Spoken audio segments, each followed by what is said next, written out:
কথায় আছে মায়ের চেয়ে মাসির দরদ বেশি।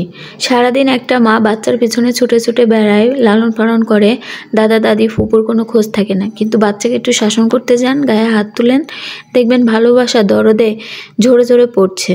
তখন আমি যেন কিছুই না, তার জীবনে যেন আমি অন্য কোনো ব্যক্তি। এমন মিসবিহেভ করবে যেন আপনাকে বাচ্চার দায়িত্ব তো দূরের কথা, আপনি বাচ্চার কেউই না, এরকম একটা ব্যবহার করবে। আর তখন কেমন কষ্ট হয় শুধু একটা মাত্র মাই বোঝে। সারাদিন কোলে নেওয়ার কেউ থাকে না, কিন্তু যখন বিরক্ত হয়ে বাচ্চাকে একটু শাসন করতে যায়, ওরে বাবা রে বাবা, বাচ্চার ভালোবাসার মানুষের আর অভাব থাকে না। কিন্তু যখন কোনো কাজ করতে যাবেন, বাইরে যাবেন, আধ ঘন্টা রাখতে দেবেন, দেখবেন ফোনের পর ফোন, ফোনের পর ফোন।